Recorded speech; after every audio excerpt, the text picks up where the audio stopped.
Hello guys, నేనైతే ఒక evening snacks recipe తయారు చేయబోతున్నాను. చూడండి, బొరుగులండి ఇవి. చిన్నపిల్లలకి, పెద్దవాళ్ళకి అందరికి ఇష్టమైన స్నాక్స్ ఇది. ఎప్పుడైనా ఇంట్లో ఏమీ లేనప్పుడు, ఓన్లీ వెజ్జీస్ ఉన్నప్పుడు, వెజిటేబుల్స్ ఉన్నప్పుడు ఇలా ట్రై చేయండి. బొరుగులు ప్రతి ఇంట్లో ఉండేటివే కదండి. ఇలా చూడండి, అన్నీ కట్ చేసి పెట్టుకున్నాను.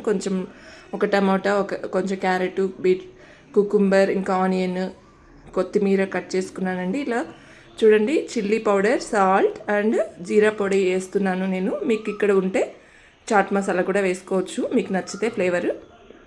చూడండి, అన్ని వెజిటేబుల్స్ వేసి మిక్స్ చేసేసుకోవడమే. Very easy and healthy process అండి ఇది.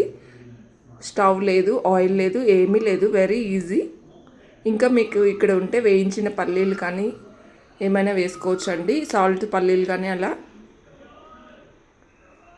చూడండి, ఇక్కడ నేను టమాటా కొంచెం ఇంకా చిన్నగా కట్ చేసుకోవాల్సింది మిస్ చేశాను. టమాటా కొంచెం గట్టిగా ఉంది, అందుకే తుంచుతున్నాను. ఇక్కడ చూడండి, ఈ రెసిపీ మీకు నచ్చితే షేర్ చేయండి, సబ్స్క్రైబ్ చేసుకోండి. మీరు ట్రై చేసి ఎలా వచ్చిందో నాకు చెప్పండి. వితౌట్ ఆయిల్, వితౌట్ గ్యాస్ స్టవ్తో ఇది వెరీ ఈజీగా, సింపుల్గా అయిపోయే స్నాక్స్ అండి. పిల్లలు ఈవినింగ్ స్కూల్ నుంచి వచ్చాక తయారు చేసి పెట్టేయచ్చు.